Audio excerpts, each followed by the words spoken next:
জয় শ্রীকৃষ্ণ। হে প্রিয় বন্ধুগণ, আজকের এই ঐশ্বরিক যাত্রায় আপনাদের অভিনন্দন। হে কৃষ্ণ, যে ভক্ত আজ এই ভগবদ্গীতার বাণী শুনছেন, তাদের জীবনে তোমার কৃপা অব্যাহত থাকুক এবং তাদের সমস্ত কষ্ট দূর হোক। বন্ধুগণ, আর দেরি না করে চলুন শ্রীকৃষ্ণের সেই অমৃত উপদেশের অপূর্ব যাত্রা শুরু করি। প্রিয় বন্ধুরা, একটি প্রশ্ন আমাদের সবার মনে কখনো না কখনো নিশ্চয় আসে, ভালো সময় কবে আসবে, ঠিক না? কখনো সমস্যার পাহাড় ভেঙে পড়ে, কখনো পরিস্থিতি এমন হয়ে যায় যে মনে হতাশার অন্ধকার ঘিরে ফেলে।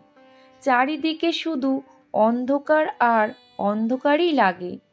আর তখন মন চুপচাপ ভগবানের কাছে জিজ্ঞাসা করে, হে প্রভু, আমার ভালো সময় কবে আসবে? কিন্তু বন্ধুগণ, আপনারা কি জানেন, ভগবান শ্রীকৃষ্ণ বারবার একই কথা বলেছেন, যে ধৈর্য রাখে, যে বিশ্বাস ছাড়ে না, তার জন্য ভালো সময় আসা নিশ্চিত। ভগবান শ্রীকৃষ্ণ অর্জুনকেও মহাভারতের যুদ্ধে এই একই কথা বলেছিলেন। যখন অর্জুন ভেঙে পড়েছিল, যখন তার কাছে সব কিছু হারানো মনে হচ্ছিল, তখন ভগবান শ্রীকৃষ্ণ মুচকি হেসে বলেছিলেন, কালচক্র সব সময় ঘুরতে থাকে। হে পার্থ, আজ যা দুঃখ তা কাল সুখে বদলে যাবে। এটাই জীবনের নিয়ম। না সুখ স্থায়ী, না দুঃখ স্থায়ী, দুটোই আসবে এবং যাবে। কিন্তু যে শ্রীকৃষ্ণের ওপর ভরসা রাখবে, যে নিজের কর্ম করে যাবে ধৈর্যের সঙ্গে, প্রেমের সঙ্গে, বিশ্বাসের সঙ্গে, তার ভালো সময় নিশ্চিত আসবে। বন্ধুরা, তবে একটি গল্প শুনুন। অনেক প্রাচীনকালের কথা। একজন গরিব ব্রাহ্মণ ছিল। তার নাম ছিল দেবদত্ত। দেবদত্ত খুবই সৎ, ভক্ত এবং পরিশ্রমী ছিলেন। কিন্তু ভগবান তাকে বারবার কঠিন পরীক্ষায় ফেলতেন।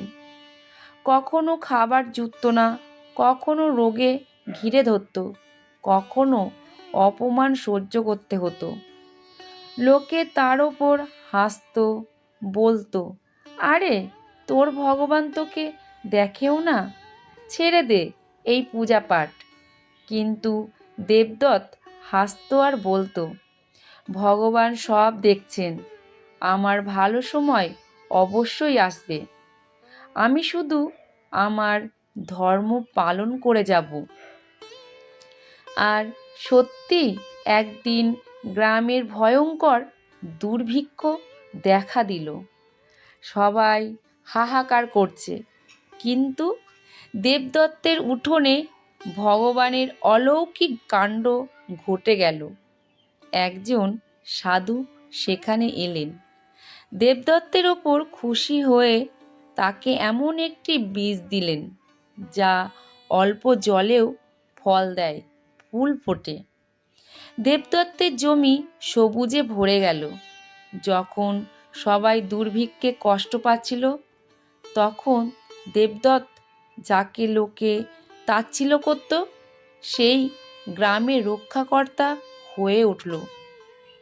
লোকে দৌড়ে তার বাড়ি এলো, ক্ষমা চাইল।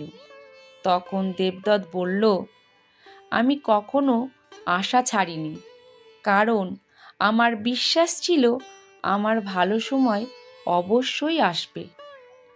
আর বন্ধুরা, এটাই ভগবান শ্রীকৃষ্ণের শেখানো কথা। কর্ম করে যাও, ফলের চিন্তা করো না। মনে রাখবেন, যে ভালো সময়ের প্রতীক্ষা করে তার ভালো সময় অবশ্যই মেলে। কিন্তু যে মাঝপথে হার মেনে নেয়, যে ভগবানের ওপর থেকে বিশ্বাস তুলে নেয়, সে নিজের জয় থেকে দূরে সরে যায়।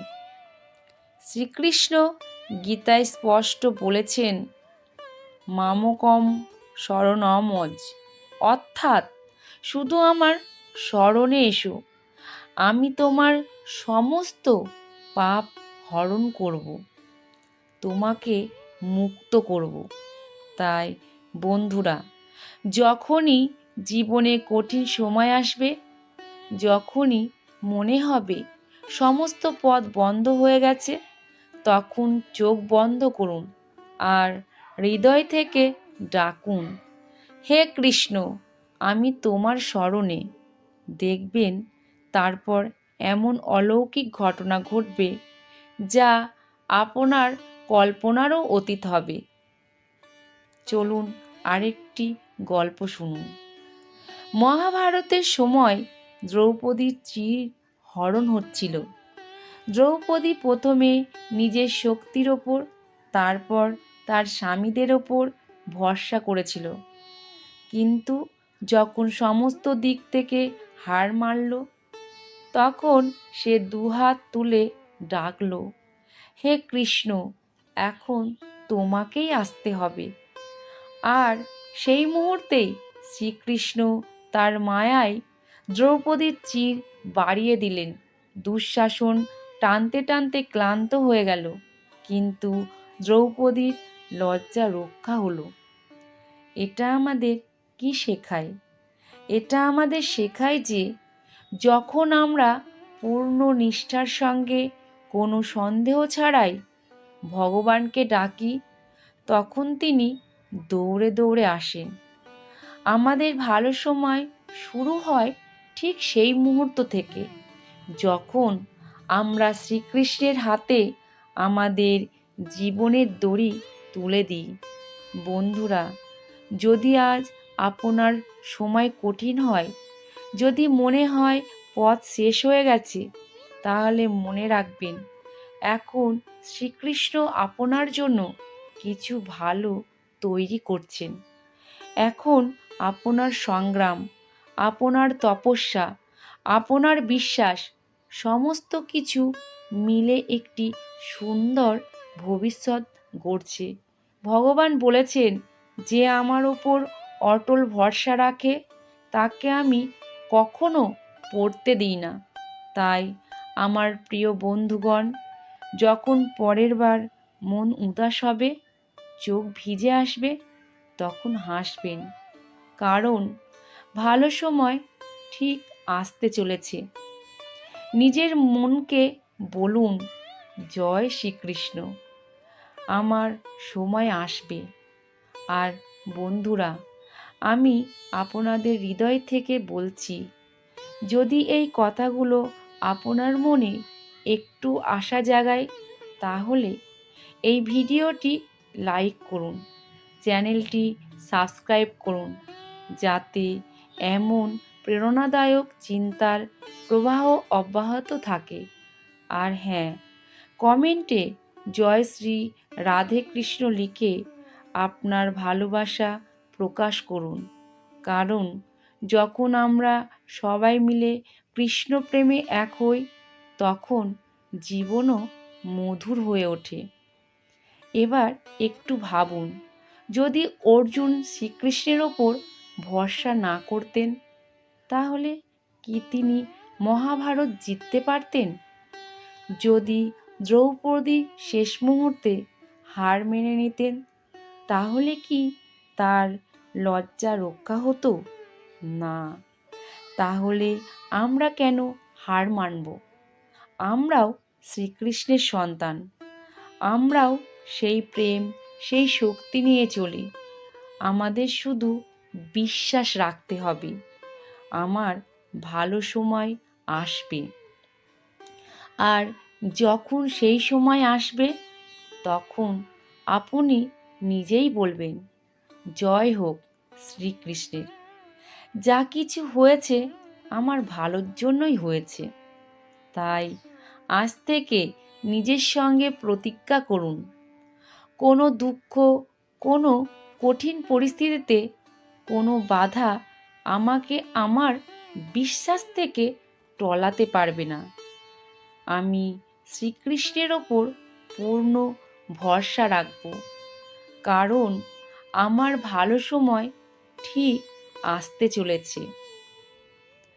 আরেকটি ছোট্ট কথা, শ্রীকৃষ্ণ গীতায় বলেছেন, সুখ দুঃখ, লাভ ক্ষতি, জয় পরাজয় সমস্ত কিছু সমানভাবে দেখো, তাহলে হয়তো তোমার হিতেই হবে। বন্ধুরা, যখন আমরা হৃদয় থেকে শ্রীকৃষ্ণের নাম নিই, তখন সেই মুহূর্তে আমাদের ভেতরের অন্ধকার দূর হতে শুরু করে। কারণ কৃষ্ণের নাম শুধু শব্দ নয়, তা একটি শক্তি, আশীর্বাদ, যা আমাদের জীবনের সব বাধা চুপচাপ কেটে যায়। তাই আজ যখন আমরা বুঝতে পারছি যে ভালো সময় নিশ্চিত আসবে, তখন এটাও বোঝা জরুরি যে যতক্ষণ সেই ভালো সময় না আসছে, ততক্ষণ আমাদের কিভাবে বাঁচতে হবে, কিভাবে হাসতে হবে, কিভাবে ভগবানের ওপর ভরসা ধরে রাখতে হবে।